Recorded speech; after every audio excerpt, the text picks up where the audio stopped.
So let's just get started with our seminar here. So what is hacking? Before we go into ethical hacking, let's just understand what is hacking. Hacking is basically a principle where a person or individual or a group of individuals try to break a computer system with some security flaws. That's the main definition of hacking. That you can also take it as a more like a bookish definition for ethical hacking. But in a general way, the ethical hacking is a broad term under different kinds of hackers which are present throughout the world. So in hacking, it's not like that everything is illegal. We actually define the hacking with three different kinds of hackers. The first one is the black hat hacker. Black hat hacker is basically a person who tries to gain the access of the system, modify the system, or change something within the system. It could be your web applications, mobile applications, it could be related to your network security or servers, anything. A person who modifies, changes, updates, or adds some kind of security flaws without the permission of the organization or the individuals are just considered as black hat hackers. And this is the illegal part of hacking. So you might have heard about that there is an anonymous group who works on hacking different credentials of the services and servers throughout the world. There are some other prominent hackers who are also working as a black hat hacker, and the main goal of a black hat hacker is mainly to just exploit the system for his gains. It could be related to that he is trying to execute some kind of scripts to transfer the money from your bank account to his bank account. It could be related to that he is trying to access some kind of organizations and trying to take out their secret codes or secrets information. So those are considered as black hat hackers. On the opposite side, we have white hat hackers. White hat hackers are basically the ethical hackers which we talk about. So ethical hacking is a domain which is considered under the white hat hackers. So what are white hat hackers? White hat hackers are the people who do the hacking process but with the permission of the organizations. So they are going to behave like black hat hackers, but they will have the permissions of the organization. They will be provided with the tool sets from the organizations, and they have to report all the vulnerabilities, all the flaws, all the different things which they find out throughout the process to the organization. So those are white hat hackers, and ethical hacking is part of white hat hackers, where we will have the permissions to conduct some kind of security test or some kind of penetration testing on top of applications, and through that we will formulate the report which will be used by the organizations to conduct the security measures. So basically, why organizations need white hat hackers or ethical hackers? Because they want their product to be secure. They want that nobody from outside is able to hamper their product or gain some information or knowledge of the product by just escaping some of the different vulnerabilities inside the system. So that's why organizations go towards the white hat hackers and appoint them to just make sure that the security is maintained. In between these two, the black hat and the white hat hacker, we have a third type of hacker, which is known as a gray hat hacker. What is a gray hat hacker? This is actually a combination of black hat and white hat, but they don't do hacking for fun. They are mainly related to that. They are not doing hacking just for gaining some kind of illegal advantage. Why they do the hacking point? Because they want to have fun, they want to get renowned, or they want to earn some kind of bug bounty reports on top of the different security flaws which are present within the organizations. So bug bounty is one of the good examples for gray hat hackers, where they don't have the actual permissions from the organization and they do the hacking process, but instead of exploiting the hacks, instead of gaining some kind of monetary advantage from the resources or the servers, they try to report the same to the organizations, and in turn the organizations provide them some kind of bug bounty or some kind of rewards regarding what kind of hacking they are doing.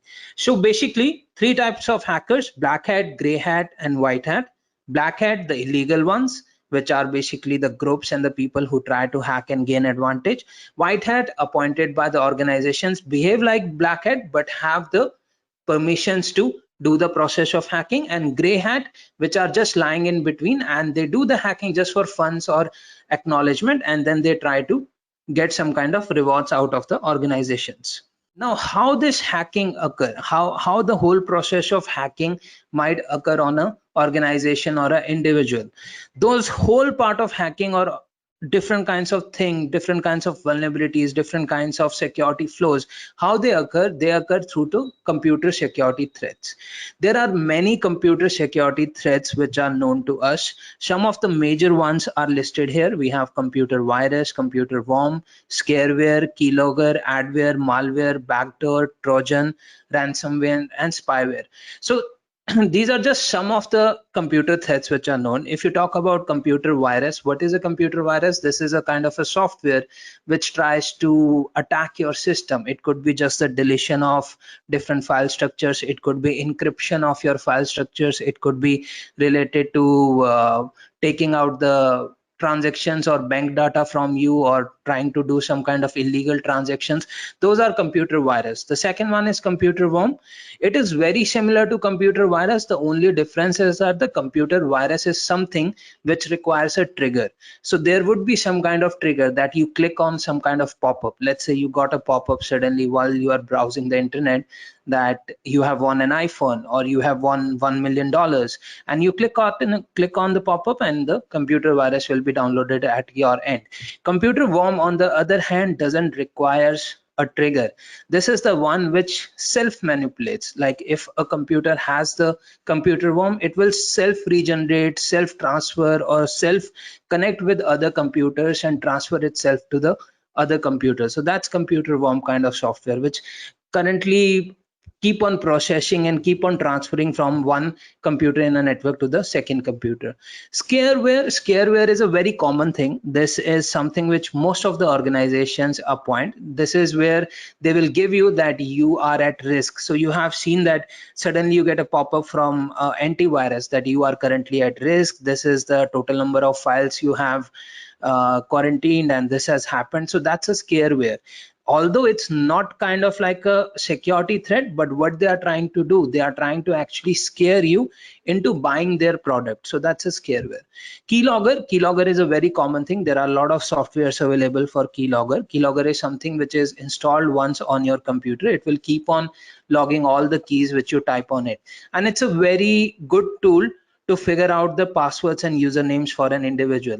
Keylogger is more towards the individual end, because we try to keylog just one single individual and try to figure out his process or his vulnerabilities or his passwords. But this is not that much towards a server end, because if we put keylogger towards the server, then it will actually log all the activities by the various users, and the data will be quite huge for us to analyze. Then we have adware. Adware is again very common. You might have seen that once you go to Google Chrome and visits or do some kind of search on Google, suddenly you are getting so many ads, and those ads are not those ads which are coming from Google AdWords. It's mainly just that an adware has fired up and it's giving you a lot of ads throughout your search results. So that's adware. Malware is a very generalized terms. We can call computer virus or scareware or adware or computer worm as a malware. So malware is more of like a generalized term for all these kind of different computer security threats which we have listed here.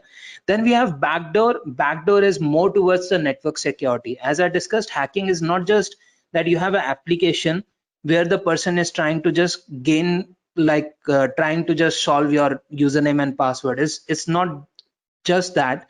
What hacking is actually on different devices and different ways how the whole process works.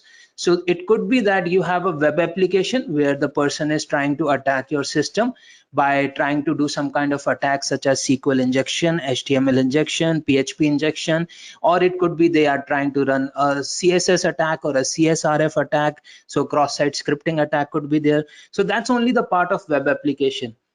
But if you take the other kinds of domains under hacking, then you have the network domain where you have to deal with the network security, and there the person tries to access the server through some kind of security vulnerabilities which are present with the server. It could be that you have some kind of known vulnerabilities which are present. It could be that you are using some kind of default usernames and password, and the person, instead of trying to take over your application, is trying to take over your server. And backdoor is also one of those computer security threats where they try to take a backdoor to your server, and through there they try to access your system. And similarly, the hacking has for mobile devices also. You have multiple hacks which are available on mobile devices. One of the famous hacks used to happen on Android devices, which was known as clickjacking. So you just tap on your mobile phone, but what the hacker does, hacker actually takes over your tapping. So once you tap on your mobile phone, your tapping is redirected to his own website, where he can run a script or execute something else to hack your system. So that's related to mobile devices. So different domains of hacking, and different domains functions very differently. Ethical hacker has to work in all these domains. He has to be proficient with the web domain, the network domain, and the mobile domain. After that, we have Trojan. Trojan, you might have known that, you might have seen in the old kind of like ancient Rome time. What is a Trojan? Trojan is basically a wooden horse which has lot many soldiers inside, and the Romans used to send them to war, and the other country or the other king used to think that this is just a horse which is coming to him, but those soldiers were actually hiding inside the horse. So that's what Trojan is under computer networks also, that although the computer is able to think that this is something accepted, this is a normal behavior which is coming in, but on the back end of this normal behavior, there are a lot many computer viruses, worms, or different kinds of malwares which are being executed. Then we have ransomware. Ransomware is again very common, and this one actually happened in 2014, the recent one, which was known as WannaCry. This was the one where you suddenly got a red pop-up on your screen, and it says that you have to pay them some money in US dollars or transfer them bitcoins. And this was used very heavily, where they encrypted your data, and if you don't pay them the money by that time, then the ransomware will delete all your hard drive. So that's ransomware. And then finally we have spyware. Spyware is again a very common thing, and spyware is something which is actually now more towards the government side and the organization side, instead of the normal individual hackers. So there was one example that Sony was actually coming up with their Walkman, and under Walkman they had this service where you can actually say or try to put up some words, and according to that the Walkman is going to play your music. The thing was that later on people found out that Sony actually was using that for recording the people voices as a spyware, and they were actually using that data and sending it to the governments. Later on that Walkman actually removed that, but this is one of the examples of spyware which came into being. So spyware is basically where they are monitoring you, they are trying to figure out what you are using and how you are using the services. So these are some computer security threats which an ethical hacker needs to manage. He needs to know about what is a virus, what is a worm, how virus and worms perform, what are the different techniques where they might infect the servers or the organization, and how should I do the process of mitigation to make sure that our computer servers and organizations are not affected by the same. So you have to think with the mind of a normal hacker, but in the end you have to report the same to the organization to help them in safeguarding their services. So that's what the ethical hacking process is. Moving forward, some of the goals of ethical hacking. So the primary goal for ethical hacking is to protect the privacy of organization, as we have already discussed.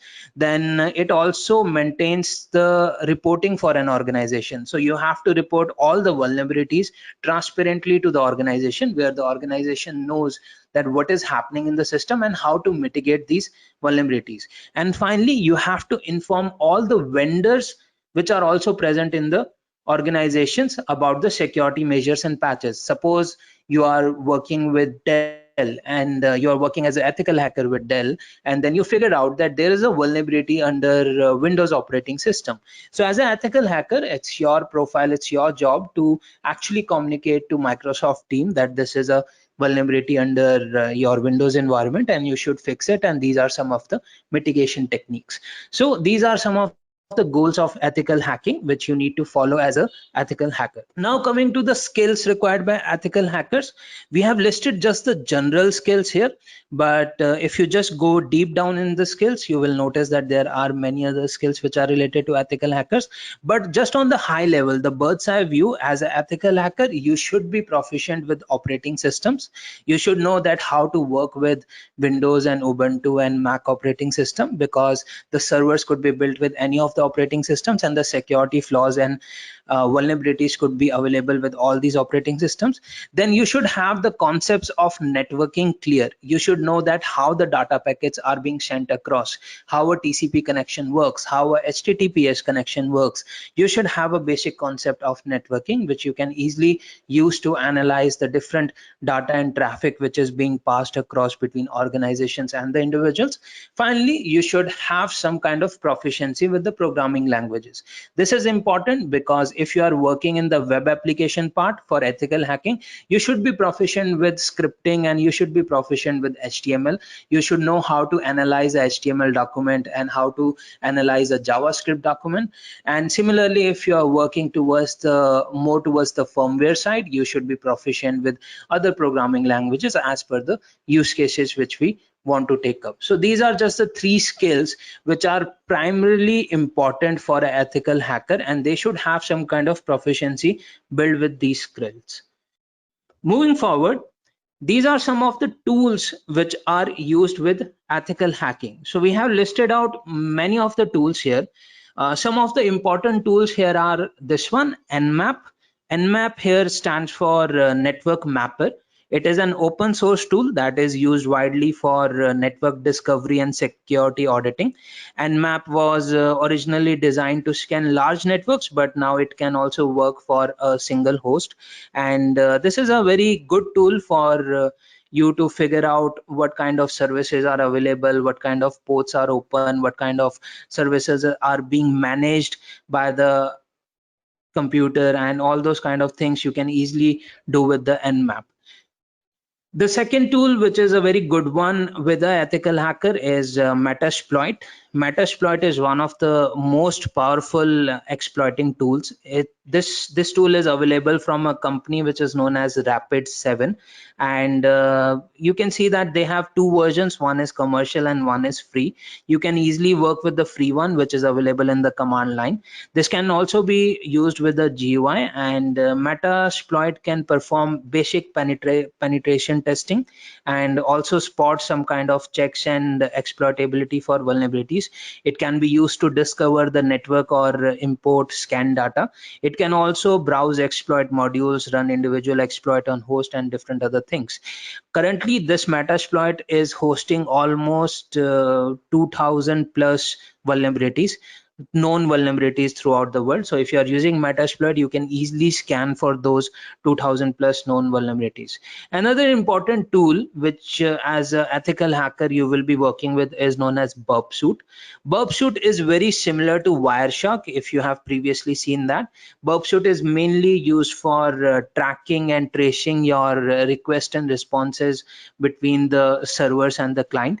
And this is a very popular platform that is widely used for performing security testing of web applications. So whenever you will have web applications, you might be working with either the Burpsuit or the Wireshark.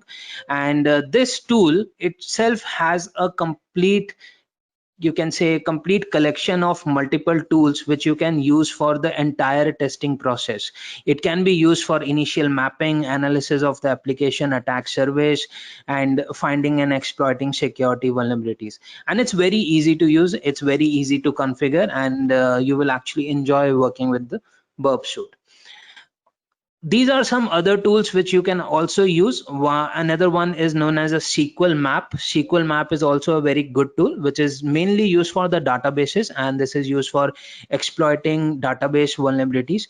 And this one is used for scanning all the databases and seeing what kind of SQL vulnerabilities you might face with the database. It's a very good tool if you have web applications, and there you can easily use this kind of tool to scan across the various vulnerabilities with the database. Another one which is a good one is EtherCap. EtherCap is The full form for this is actually Ethernet capture, and this is a network security tool which acts as a man in the middle. So whatever you are trying to send, this tool will actually help in sniffing off the live connections and also see the content filtering on the fly and do some kind of interesting tricks with the content. So you will learn these once you go with the complete ethical hacking course and learn more about ethical hacking and the processes. But these are some of the tools which are very prominent and used very heavily under the ethical hacking domain. Now coming to the process of ethical hacking. Now this is a very good process, and although you can see that there are some hard words reported here, but just let's try to reduce this process. I will just open a notepad here, help you analyze the whole thing. All right, so ethical hacking, as I told you, ethical hacking is just similar to how the normal hackers work, but this is legal because you have the permissions of the businesses. So another analogy for ethical hacking or hacking is basically how you will rob a bank. That's one of a very good analogy for just going through the process of ethical hacking. And you guys might be currently watching the season 4 for Money Heist, so it will be a very good to just give you the brief points on how to handle that kind of thing. So the first thing, how a normal bank robbery takes place. Just behave like a robber right now, just behave like the person who is trying to attack the bank, and what are the different steps you might take to attack the bank. So the first step for you is related to information gathering. So whenever you are robbing a bank, not that you are going to actually do that, but just think of it that whenever you're going to rob a bank, then the first step is information gathering. So what is information gathering for you? That you are going to study the different timings for the bank. You will notice how the security is being maintained, how the different cameras are working inside the bank, how the people of the security are interchanging between each other, what are the different officials who are working in the bank, how big is the bank, how deep is the bank, how many vaults does the bank have, what kind of assets does the bank store, whether the bank has gold, whether the bank has cash, whether the bank has bonds. So you are going to do complete information gathering to start off the process for this. The second step, you will go into scanning. Scanning is mainly related to that you are going to scan across that now what kind of services does the bank is using. These services could be related to that kind of like a cash registry is coming into the bank to refill the ATMs at this much time. It could be related to that the security guards are handling what kind of guns. It could be related to what kind of softwares are running behind the hardware which is used behind the bank. So all those things you are going to scan across and see what is going to happen with the process. Then once you have gathered the information and done the scanning, the third step is going to be gaining the access. Gaining the access would be now how you are going to enter in the bank, how you are going to perform the different activities with the bank. So you need to gain the access. If you are behaving like a robber, you need to have the access of the vault, like in the series the Money Heist. You have to have the access where you are going to perform and do multiple stuff with that. Once you have gained the access, the next step is maintaining the access. Maintaining the access is required because you need to do something with the assets. Again, with very similar to how the series we have the Money Heist, you need to maintain the access to make sure that the gold is converted into some kind of different format. So maintaining the access to make sure that you are able to exploit the assets which are present within the bank. And finally, you are going into clearing tracks. So once you have done the robbery, your last step is that you are going to clear your tracks and make sure that nobody is going to notice you and nobody is able to figure out how you have exited the bank. Now these steps, if you just link these steps with the process of ethical hacking, the process is actually pretty much the same. The first step is mainly your information gathering for hacking also. So information gathering under hacking is mainly related to studying the business. You will study about the business. You will try to see what are their IP addresses. You try to just Google them, what business operations are. You try to see on who is lookup. Who is lookup is a very good tool which is used to see the IP addresses of the businesses. So who is look up this one. So just an online tool which you can go across and see different IP addresses of the businesses, what domain is running on which IP address. So all those kind of things you will try to figure out with information gathering here. The second step, scanning, you will go into scanning the services. Once you have gathered the information, you will see what kind of ports, what kind of different things your business is using. Supposedly they are using a login page, or they are using other services like FTP, or they are using SSH or PostgRE SQL, MySQL. What kind of services are being used behind the process? Once you have done the scanning, you will also figure out what kind of services are vulnerable, whether their login page is vulnerable to SQL injection. Either I can run a cross-site scripting, or on the network end I can see whether they are using some kind of vulnerable security threats, or I can do a brute force attack on top of them. So all those process will be covering under scanning. Then these two steps, information gathering and scanning, you might have again seen in the movies and that these are the major steps. Gaining the access, maintaining the access, that's just a one-day thing, because the robbers are going to enter, do their part, and then they have to clear out everything. But the major step, which actually takes days, is information gathering and scanning. And same is with the hacking process, that information gathering and scanning is the major process. You need to spend your time on the gathering and scanning part. You need to figure out what are the different services, what are the different things which are being used here.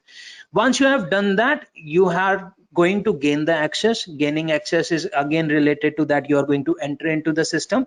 You have seen that these are the vulnerabilities present, these are the different exploitations present. Now you are going to use those exploitations to gain the access of the system. Once you have gained the access, under big organizations, it's going to be that they have their security teams or some kind of security procedures or protocols in place who will try to remove you from the system. So you have to maintain the access, that they are not able to remove you from the system, because now you want to do some kind of exploitation with the system. And once you have done the exploitations, once you have carried out the hack, the last step is again clearing tracks. So you need to make sure that nobody is able to monitor your IP address or see from where you have entered and how you have exited from the system. And under ethical hacking, after this, you will have one more step which will be related to reporting. So you will just report back to the organization that these are the vulnerabilities which you have, and that's how I have exploited these vulnerabilities, and these are some of the guidelines on how you are going to protect your system from the vulnerabilities. So that's just a basic outlook of how a complete hacking process works, and it's very similar to the real world analogy, and you have to behave like that. You have to do the reconnaissance, which is information gathering, go to scanning, gaining the access, go to maintaining the access, then clearing the tracks, and finally doing the reporting for the whole thing. After this, these are just the basic explanations of these points about different steps which I just discussed, how these are being carried out. So again, the information gathering is about that you are going to monitor and gather all the information about the software or the business, and then you go to the scanning part, where you are going to do the port scanning, the vulnerability scanning or network mapping. Then you go to the gaining access, where you will actually exploit the system. Then maintaining the access, which will be just keeping the system under your control. Finally clearing the tracks, where nobody is able to track you, and then you clear off with the reporting. So that's the whole process of ethical. So after studying the process, let's just kick this process in action. Let's show you a quick demonstration on how this whole process works. So we will have a small example here. So what we are going to do, we are going to scan a business and find out the different servers, then scan the servers for the open ports, and then finally we are going to exploit the server using a tool which is known as Hydra. So let me just open that. Here I'm using VirtualBox. So I'm going to use a Kali client. So I'm going to use a Kali client, and this is the server I'm going to hack across. So this is just a normal server which I have, and this is the Kali client which I'm going to use. Why I'm using Kali? Kali is a very good tool for ethical hackers, because that has pre-installed tool sets and softwares which you require to run the whole process. So this is just a demonstration example on how the things are carried out. So the server is just starting up. Let me open the Kali client.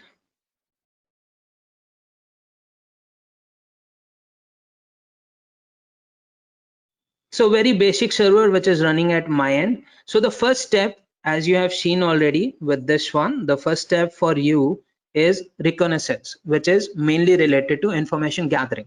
So this is going to be that you are going to study about the business. Let's say you are attacking Microsoft.com.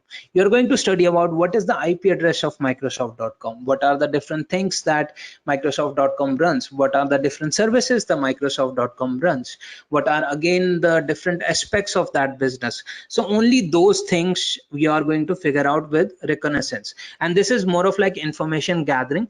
So this step is not available under Kali Linux right now because this is a manual step. So you will be going to whois lookup and just trying to search across the different IP. So if I go to this whois lookup, and let's say if I'm attacking Microsoft.com, so I'm going to just figure out what are the IP addresses for the same, search across, and this will give me a lot of information.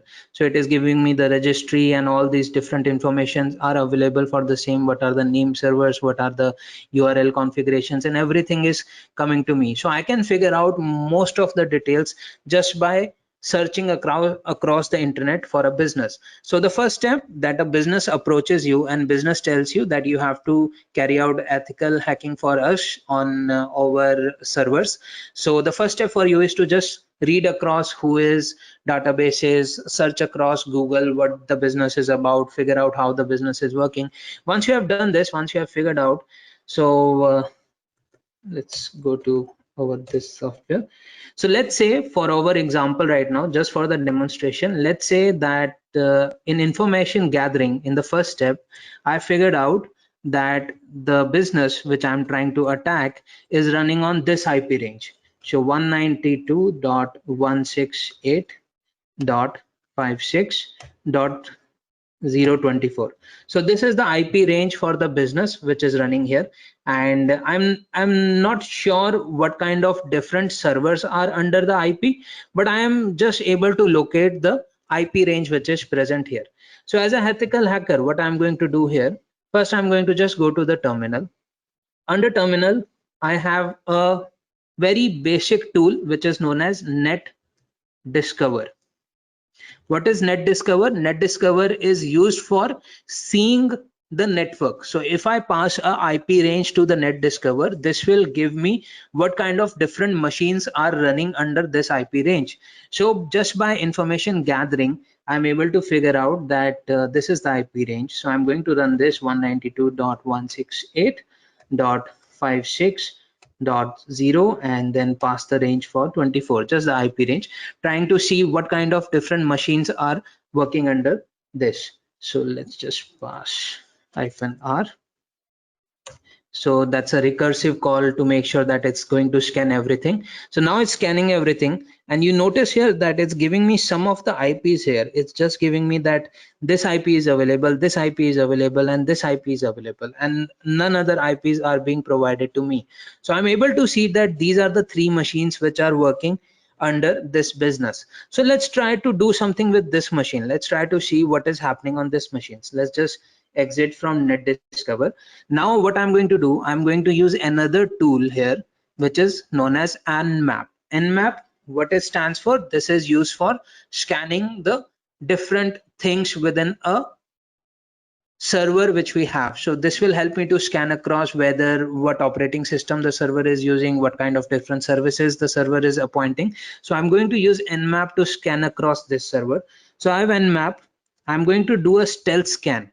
So what is a stealth scan under Nmap? What normally happens that how the TCP works. TCP normally works in the process. I'm going to just give you a very generalized overview of TCP, how the TCP works in a normal process, that client says to the server that I want to talk. Then server replies that let's talk. And then client replies let's talk. So this is the generalized overview of TCP connection. This is known as a synchronized message, SYN. This is known as an acknowledgement message, ACK. This is also known as an acknowledgement message, which is from the client. So let's just give it as ACK +1. So this is how a TCP connection works. But what is a stealth scan? Instead of doing this TCP connection with the server, what Nmap tool is going to do? Nmap tool is going to run a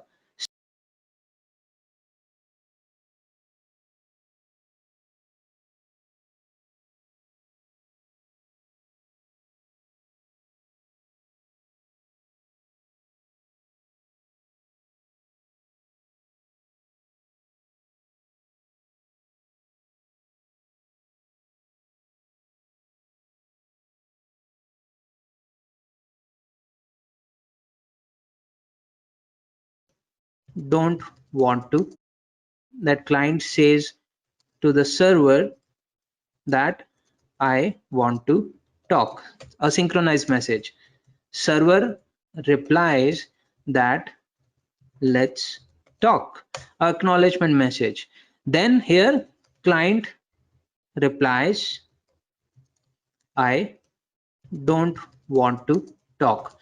That's the stealth scan. What has happened with the stealth scan? This TCP connection, whenever I'm going to carry out a TCP connection using Nmap, so what will happen? This machine, the Kali machine, the IP address of this machine will be logged under the firewall. So any network administrator or any person who is working with the organization, he can come and see that, okay, now this is the IP address who is trying to scan us. So somebody is trying to hack us. So this kind of communication is always logged under the firewall system.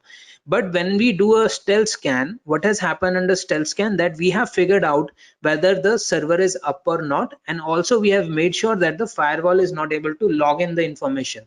So some of the old firewalls, what they normally do, they only log this kind of connection. They never logs in this kind of connection. So as a ethical hacker, I'm going to use this kind of connection because I want to make sure that nobody is able to track me. So if I'm trying to communicate or connect with the server, then the server firewall is not able to log in what is happening with the system. So that's why I'm using a stealth scan here. So then after this, I'm going to pass -p-. This is mainly related to that now scan every port which is available on top of this machine. So these are going to be the TCP ports because we are creating a TCP connection. Finally, I'm going to give the IP address of the machine, which is 192.168.56.103. So let's just do a stealth scan on all the ports on this IP address because I'm at this business network. So let's try to see what is happening with this server. So this is a stealth scan which has happened, and the older version of firewalls won't be able to actually log in what this Nmap is doing. The newer version of firewalls, some of the firewalls are able to log in, but there are different versions or different flags which you can pass with Nmap, which will make sure that they are not able to log in. So just by a normal scan, here I'm able to see that this server has these many ports, all these ports which are open right now. So you know that a computer machine normally has lot many ports, but this server has these many ports which are open right now, and all these ports are running this kind of service. So you see, just by this tool Nmap, I'm trying to figure out all the information. So I'm trying to see what is the port, what is the state of the port, and what is the service currently working on the port. So I'm able to see that these are the ports open. There is a FTP port for file transfer. There is a SSH port where the person can log in. You might have seen under Amazon Cloud or Google Cloud that you use SSH to log in. There is a telnet port which is again used for login. There is a SMTP port which is used for email transfer. Then there are other ports available inside the system. Although I figured out these ports currently, all these ports I'm able to see, the thing is that I'm not sure service or what kind of versions they are using. So I have to figure out the actual operating system, the actual services which are running behind this. So let's change our nmap command here. Let's go ahead and change this. Again, we are going to do a stealth scan, but with stealth scan, now I'm going to pass in a stealth version. So now nmap is going to figure out the version of each service which is coming in here. Apart from this, I'm going to pass that I also want to know about the operating system. So let's try to search for the operating system too, and then give again the IP address. So 192.168.56.103. So let's run this now.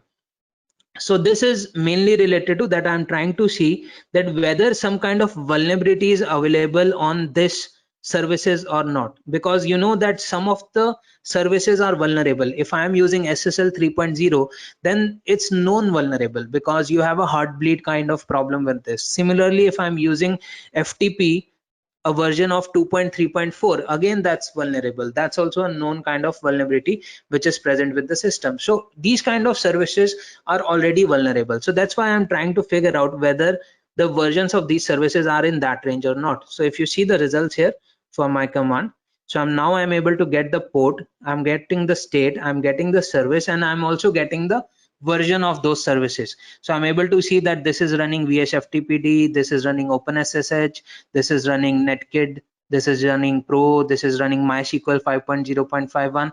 Apart from this, I'm also able to figure out the version of the server itself. I'm able to see that this server is actually running Linux, which is based on Oracle VirtualBox, and this is using Linux kernel 2.6 as a shell, and it has lot many informations associated with it. So just by scanning across, I'm able to figure out all those kind of things under a service. Till now, what we have done, we started with just the information gathering. We figured out what is the IP range of the services. Then we go into the second method, which is related to scanning. Scanning is mainly figuring out, the first thing we did was figure out which servers or IP addresses are available. Then after figuring this out, we went into figure out the ports which are open on the server.